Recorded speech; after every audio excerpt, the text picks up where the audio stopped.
and welcome to another edition of Afternoon Idol. My name is Andrew. I'm a certified mindfulness meditation coach in the Unified Mindfulness System. You can find out more about Unified Mindfulness at unifiedmindfulness.com. This week, well, at least if you're in the United States, this is a short week for folks. If you're in Canada, you already had Thanksgiving, so. But we're gonna keep doing afternoon stuff. Gonna try to do it into December. As mentioned on the Do Nothing Project last night, some of the provinces in Canada are going back to lockdown, and for a lot of the states in the U.S., the COVID numbers are really on the rise. So hopefully this is can be a little bit of a mindful break in your afternoon. And for this week, I want to play around with kind of shifting attention in the do something part of our time. We do contrast sits, at least that's the structure I'm doing right now, where we'll have something, whatever that representation is, of some technique, usually pulled from the Unified Mindfulness System. And then we'll shift to a portion of the sit at the end that is letting go and allowing our attention to kind of move free range and do nothing. So to be able to contrast those. Spoiler, I think the contrast helps you to be able to begin to tune into how to kind of be in between those. So how you can dial in the amount of technique you think you need versus the amount of, what is it like to not have any technique at all. So this week, because, for some, this will end up being like kind of family stress perspective. I want to play around with being able to be aware of a percentage kind of a background awareness of, say, maybe 10 or 25 or 30% of your attention's able to kind of see where you're at in your body while being able to focus on something else. And when you first hear that, you'll think, well, I've heard ever since I started learning about meditation about the idea of monotasking and your attention can only be in one place at one time. Totally true. But what we'll look at here is a little bit like the metaphor for a computer. Most computers have only one central processing unit, or CPU. And the illusion of running more than one program at a time is created by the CPU running small slices of programs over time. And it does that quickly enough that it looks like all these programs are running simultaneously. So a bit like that, we can sort of allow ourselves to be partially moving, or to have this partial balance by being able to look at the body and then shift back. And so we can kind of rhythmically move from being grounded or aware of the body and then moving into maybe here out. That's what we'll do today. So having a little bit of our attention in how the body is. So either the physical body or emotional body. So feel in or feel out in our terminology. And then being aware of sort of sounds around us. And we can begin to contact kind of where we're at from a bodily perspective. And that can be beneficial for us to know when we may be, having an adverse reaction to something that's going on around us, or being able to help us show up in a way that is most consistent with how we want to be in whatever that scenario is. So that's kind of what I'm going to play with for that. And then Tuesday or Wednesday, we'll look at focus in as a way of beginning to increase our overall sensory clarity. So whenever we're doing any of these techniques, we have sort of three skills that we're tuning and training or honing. It's concentration. We can think of that also as concentration power, putting our attention where we deem important for as long as we deem important, or as long as we deem necessary. Sensory clarity, or just clarity, and that's being able to be very clear about what is going on in our sensory experience. And that may be the idea of having an emotional activation in the body that is related to mental talk or mental imagery or the combination of the two, and being able to untangle that. And then this idea of equanimity. And that is, as Jeff Warren likes to frame, that's our sort of inner smoothness muscle. And this is our ability to not push or pull on our sensory experience. Again, we are totally okay with you pushing and pulling on the world around you. You'll need to be able to do that in a lot of cases. But in this situation, we're looking at equanimity as an ability to kind of have this smoothness around what is arising for us at this very moment. So we'll begin with our normal sort of settling. We'll do a 15-minute practice, establish a baseline of either feel in or feel out as our sort of home base, and then we'll progressively shift towards another object. And two objects that are available for you, sounds will be most likely the easiest to connect with while having some background awareness of the body. And then the next level up would be to open up your eyes and to use sight or visual stimulus and be aware of that. So two things for you to play with. So before I begin, I'll pause just for a moment if there's any questions, or I may have said a few things that aren't clear. Sometimes I'm riffing on these things. Well, not sometimes. Often I'm just riffing on these things. And so my explanation, I may have spontaneously forgot to include a few things. I appreciate the folks that are on with us live. And there are a few that I know have said they watch the recording after the fact. So thank you to them as well. We do have our bell again. So by popular demand. So we'll sit together for 15 minutes. You're always welcome to shift to your own practice. So just know that's available to you as well. And you're always, if it doesn't feel comfortable or you don't feel like you're resourced enough to continue, you can always suspend the practice. So that's always an option. All right, let's begin.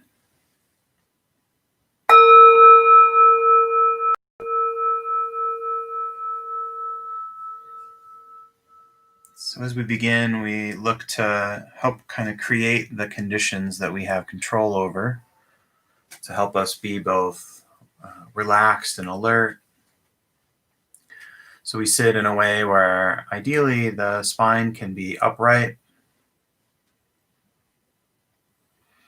There's a sense of sitting in a way that's dignified or stable. So the spine is tall but not tensed or efforting in order to hold that position.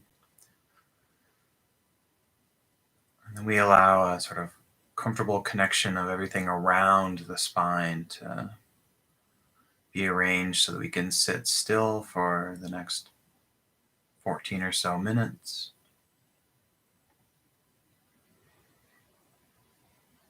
Each day the body is showing up different. It may feel similar, but there's always a different tone or slight changes. So just checking in to see if there's any tension around the eyes or the jaw, the neck or the shoulders. Knowing you can kind of give one of those tensing and shoulder shrugs as a way to loosen up. And if the tension stays, then being okay with that. It's difficult but beneficial. So just allowing that.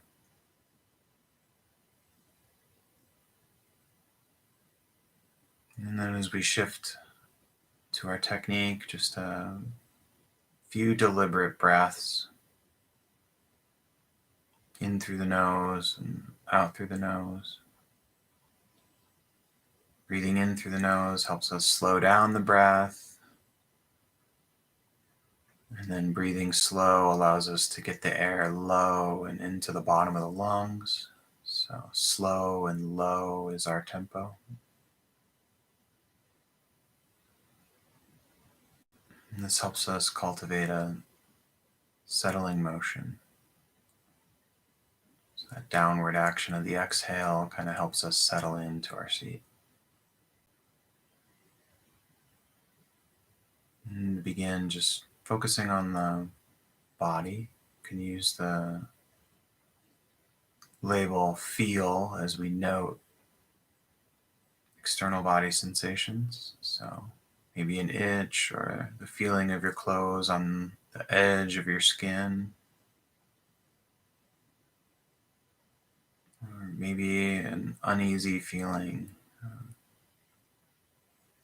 There's a meeting in the afternoon you're not looking forward to, or a project that you haven't gotten clarity on. Just being aware of that being in the body as well. Noticing and optionally labeling it feel. We'll use the same label for both feel out and feel in.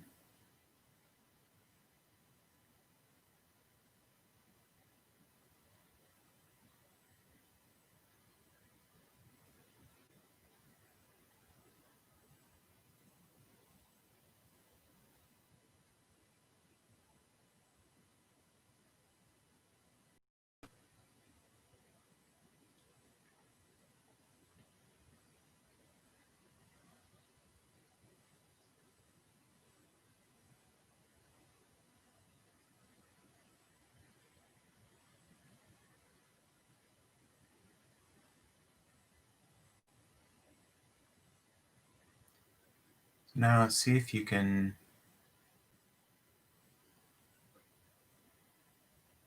shift your attention a bit so that it's aware of the body,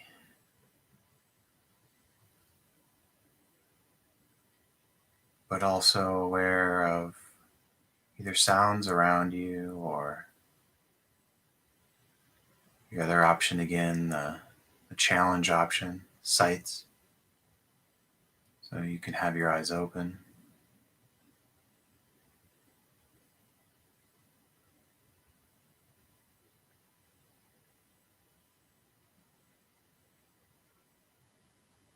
And you may find there's a rhythm to how you notice and label.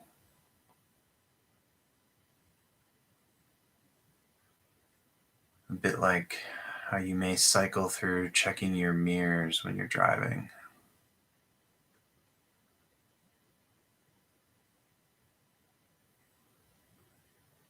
So you're noticing the sounds around you, noticing body sensation, shifting to the sounds around you, noticing body sensation.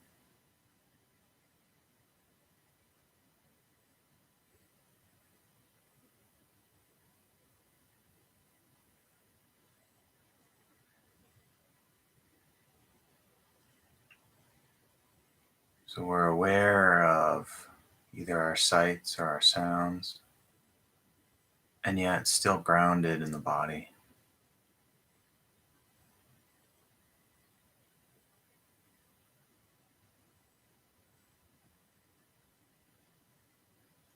So explore this for a bit.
So, this approach of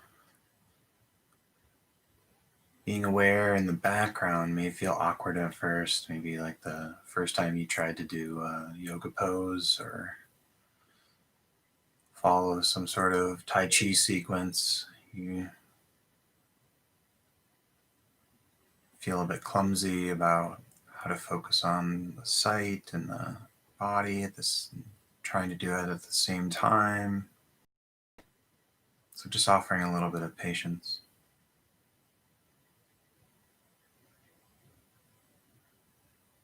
Or you may be able to be in contact with that frustration. So, the frustration may cause a feel in, maybe a heat or a warming in the face or sinking feeling in the stomach. I'm never going to get this.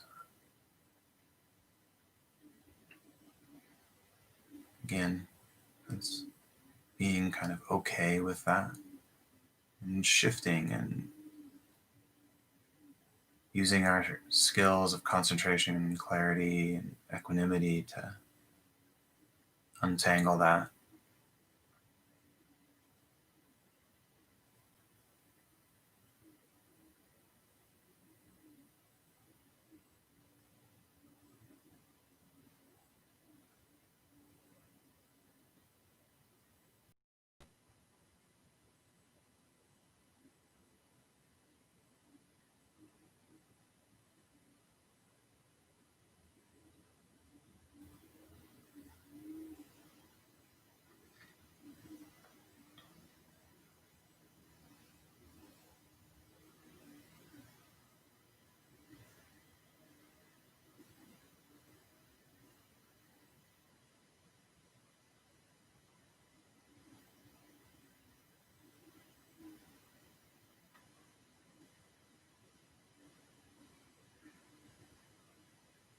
Okay, so regardless of how that went, we can let that go and drop the technique and allow our attention to be free range,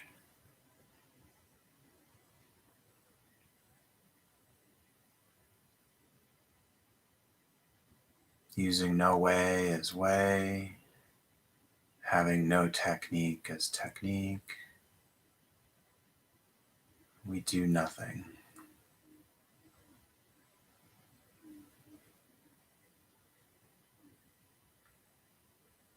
So I'll let you coast.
Again, we may switch into our favorite technique or start trying to direct and control the attention. That's totally fine.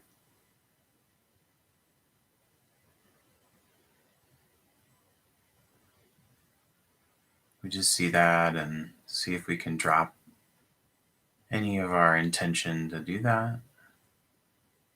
Let our attention be and know that if we've done that, if we've dropped our intention a number of times, then that's sort of what the attention wants to do. So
So if your eyes have been open, then just allow yourself to reconnect to your surroundings. If your eyes have been closed, go ahead and open them.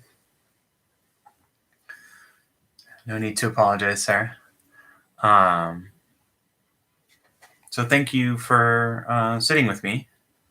I did a virtual retreat, or kind of a shortened virtual retreat this weekend with a teacher named Brian Lesage. He's in the Flagstaff area, and much of the retreat was about creating the conditions for compassion. And so if you find yourself, which I used to do this all the time, of like, well, that was a good sit or that wasn't a good sit. So from a Zen perspective, we would say that's extra, right? It's not right or wrong. It's just if it's a good sit or a bad sit, it's extra. The thing that I got out of yesterday was that if you were to sit with a friend who was upset, just being there for that friend would kind of be maybe something that would help you feel like you had contributed. Whether there's nothing you can in a lot of cases do. And I realized yesterday that sort of just sitting with yourself is like being there for you. So I realized that sort of every sit is meets that criteria. It's good in that dimension. So I just offer that for folks. So if you're in a spot with your practice where you're like, oh, my sits suck, totally been there. And natural to do, to be completely honest.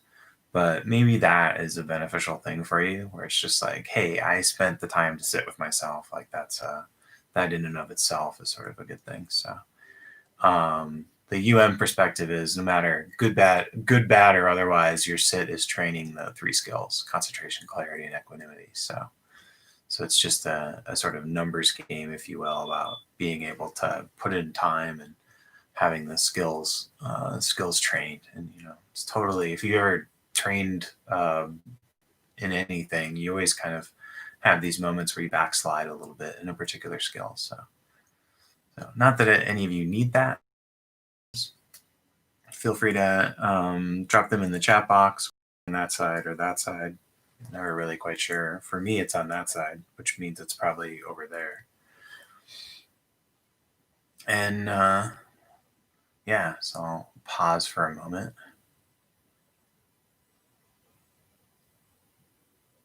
So I should have Tuesday and Wednesdays live streams are up, and then I'll add Thursday and Friday. So I'm still not totally sure about Thursday, so I'll just offer that. I'm not sure if it'll be exactly at this time. I may do it a little bit earlier, depending on whether we disappear to Patagonia or not. So social distance, of course. All right. I'm going to go ahead and close out the stream. Hopefully you're having a good week. Hopefully you had a good weekend. Stay safe.